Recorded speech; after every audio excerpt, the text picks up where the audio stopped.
السلام علیکم ورحمۃ اللہ وبرکاتہ۔ پیارے ناظرین، آپ دیکھ رہے ہیں ہمارا یوٹیوب چینل صوفی مہربان علی بریکنگ نیوز۔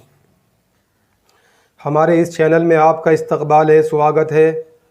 دوستو، اگر آپ نے ہمارے اس چینل کو ابھی تک سبسکرائب نہیں کیا ہے تو اس کو ابھی سبسکرائب کر لینا، تاکہ آنے والی چھوٹی بڑی خبر آپ کو مل جایا کرے۔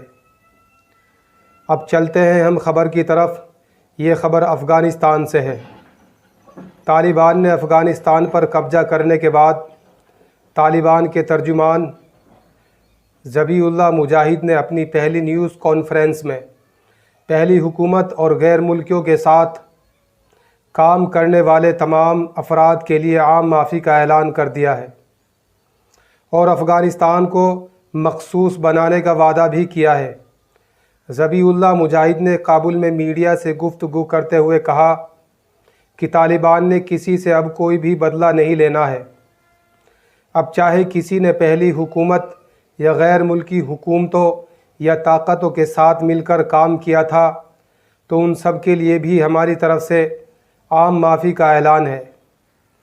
ان سب کے لیے انہوں نے خاص طور سے ماضی میں افغانستان میں امریکہ کی سپر پاور طاقت کے ساتھ ترجمان کے طور پر کام کرنے والے افغانیوں کو یقین دلایا ہے کہ کوئی بھی آپ کے دروازے پر یہ پوچھنے تک نہیں آئے گا کہ آپ نے غیر ملکیوں کی مدد کیوں کی تھی۔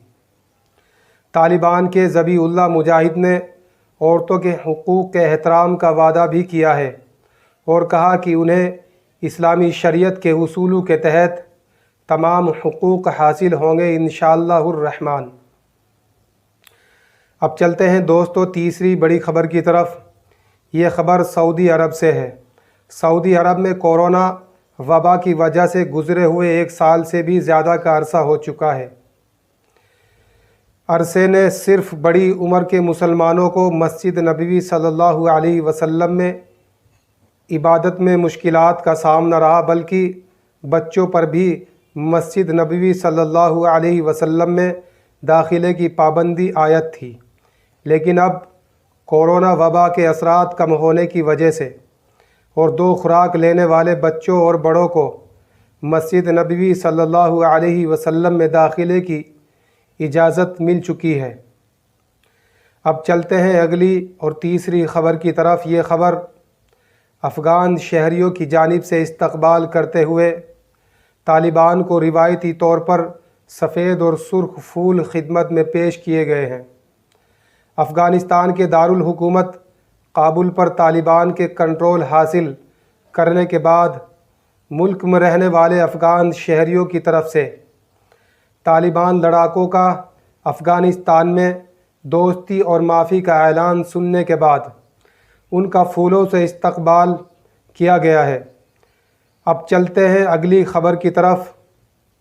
افغانستان پر طالبان قبضے کو لے کر ہے۔ دوستو، آل انڈیا مسلم پرسنل لا بورڈ کے پروقتا مولانا سجاد نعمانی نے افغانستان میں طالبان کے قبضے کو لے کر اس کی تعریف کی ہے۔ مولانا سجاد نعمانی نے کہا کہ میں طالبان کو سلام کرتا ہوں، اس لیے کہ انہوں نے پوری دنیا کی سب سے زیادہ سپر پاور طاقت اور مضبوط اور طاقتور سینا کو شکست دی ہے۔ طالبان کے جو نوجوانوں نے کابل کی سرزمین کو چوما ہے اور اللہ کا شکر ادا کیا ہے۔ مولانا سجاد نعمانی نے کہا کہ ایک بار پھر سے یہ تاریخ رقم ہوئی ہے، ایک نہتی قوم نے سب سے مضبوط فوج کو شکست دی ہے۔ کابل کے محل میں داخل ہوئے ہیں، ان کے داخلے کا اندازہ پوری دنیا نے دیکھا، ان میں کوئی غرور اور بڑا پن یا بڑے بول نہیں تھے۔ یہ اللہ کی مدد نہیں تو اور کیا ہے۔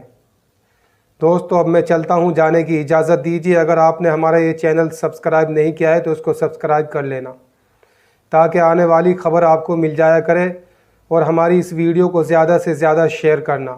السلام علیکم ورحمۃ اللہ وبرکاتہ۔